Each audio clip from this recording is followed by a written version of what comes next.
যে সমস্ত অসামাজিক লোককে তারা জায়গা নেই, তারা যে সমস্ত অসামাজিক লোককে আরো সেই জায়গাতে সুযোগ করে দেয় অসামাজিক কাজ করার জন্য, বিজেপি সরকার আসলে তারা কান খুলে শুনে নিন, জুতো মেরে লাঠি মেরে এলাকা থেকে তাড়িয়ে বাংলাদেশের ভিতরে ঢুকিয়ে দিব বন্ধুগণ।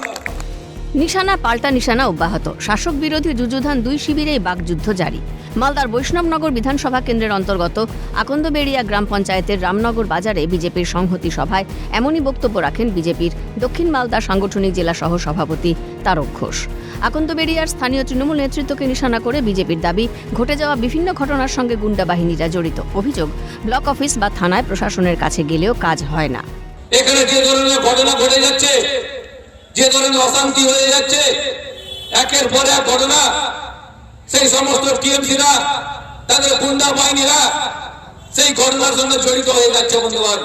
যে সমস্ত পরিবারের মেয়েরা ছেলেরা বড় হওয়ার স্বপ্ন দেখে, তারা যে সমস্ত অসুবিধা বোধ করে, আপনাদের এলাকার ছেলে মেয়েরা প্রশাসনের কাছে গেলে প্রশাসন দূর দূর করে দাঁড়িয়ে যায় বন্ধুগণ।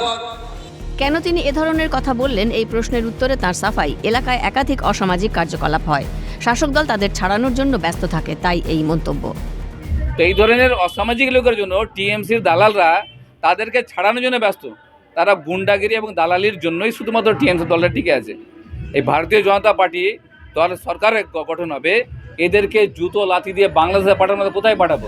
পাল্টা যুব তৃণমূল সভাপতি প্রসেনজিৎ দাসের হুঁশিয়ারি, তৃণমূল নেতা তো দূরের কথা, একজন কর্মীর গায়ে হাত দিক ওরা, বাংলাদেশ যাবে না পাকিস্তান যাবে সেটা দেখা যাবে। এই বিজেপির নেতাগুলোর না আছে ঢাল, না আছে তরোয়াল। এরা রাজনীতি করতে এসে মানুষের কাছ থেকে তো বিতাড়িত হচ্ছে, মানুষের কাছ থেকে এরা দূরে সরে গেছে। এই জন্য হাওয়া গরম করার জন্য মিডিয়া দেখে এদের বক্তব্য রাখতে হচ্ছে। তৃণমূলের নেতা তো দূরের কথা, ওই বুথের একটা কর্মীর গায়ে হাত দিয়ে দিতে বলুন, ওরা বাংলাদেশ যাবে না পাকিস্তান যাবে সেটা নিজেরা ঠিক করে নেবে। মঙ্গলবারই আনুষ্ঠানিকভাবে রাজ্যের খসড়া তালিকা প্রকাশ করল কমিশন। এদিকে ২৬-এর ভোটের প্রস্তুতির দিকে এগোচ্ছে নির্বাচন কমিশন। এই পরিস্থিতিতে ঘাসফুল আর পদ্ম শিবিরের তরজা কোন দিকে মোড় নেয় তা বলবে সময়। সমুক লাহিড়ির রিপোর্ট, ক্যালকাটা নিউজ।